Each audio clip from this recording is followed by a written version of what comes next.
vous remercie de cette opportunité que vous lui donnez de s'adresser à travers vos médias respectifs à tous les Togolais de l'intérieur et de la diaspora, ainsi qu'à la communauté internationale. Hier, lundi 9 avril 2018, une délégation de la coalition des 14 partis de l'opposition a, à sa demande, rencontré à Accra le facilitateur du dialogue inter-togolais, son Excellence Nana Akufo-Addo, président de la République du Ghana.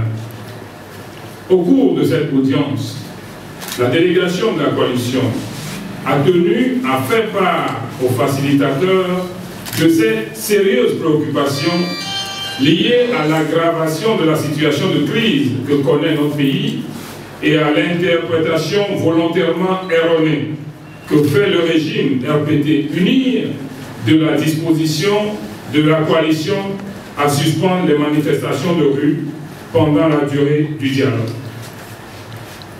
La coalition des 14 partis a indiqué aux facilitateurs les actes graves posés par le gouvernement en violation flagrante de l'esprit du dialogue. Il s'agit notamment de la poursuite par le gouvernement du processus de préparation unilatérale des élections malgré les engagements pris par le pouvoir RPT UNIR de cesser toutes les activités du dit processus. De l'interdiction systématique de toutes les manifestations publiques, y compris celles organisées par des organisations de la société civile et des syndicats qui ne sont nullement partis au dialogue.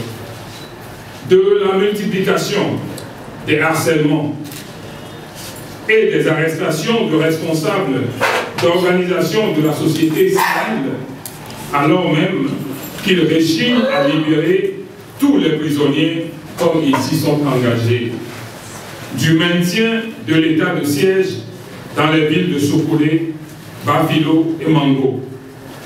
C'est pour protester contre cette violation grave des règles du dialogue que la coalition avait adressé la semaine dernière au ministre de l'administration territoriale une lettre d'information en vue de l'organisation de marches pacifiques les 11, 12 et 14 avril 2018 sur toute l'étendue du territoire national. En se prévalant d'une prétendue décision du dialogue de suspendre toutes les manifestations, ce qui est totalement inexact, le gouvernement a cru devoir recommander à la coalition de surseoir à ces marches. En conclusion, la coalition des 14 partis de l'opposition a clairement informé le facilitateur de sa décision de maintenir ces manifestations. Dans sa réponse, le facilitateur a indiqué à la coalition avoir reçu le 4 avril 2018 une délégation du pouvoir togolais venue lui transmettre un message du président Faure Gnassingbé.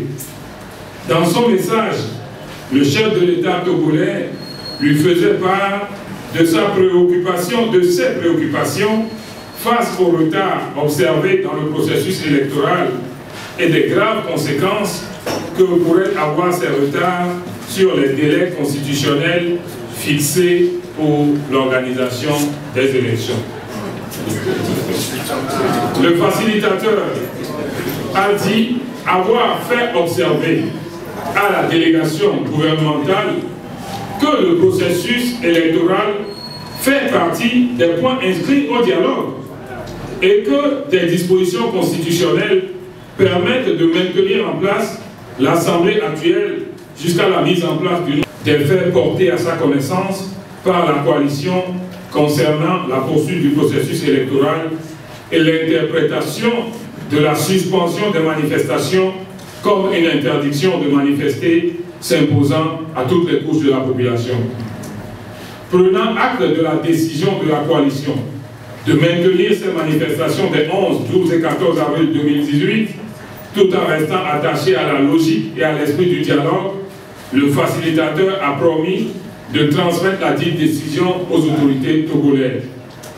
La coalition saisit l'opportunité de cette conférence de presse pour inviter à nouveau les populations togolaises aux manifestations qui auront bien lieu le mercredi 11, jeudi 12 et samedi 14 avril à Lomé et dans les villes de l'intérieur. La lutte populaire est invincible. Fait à Lomé le 10 avril 2018, la coalition.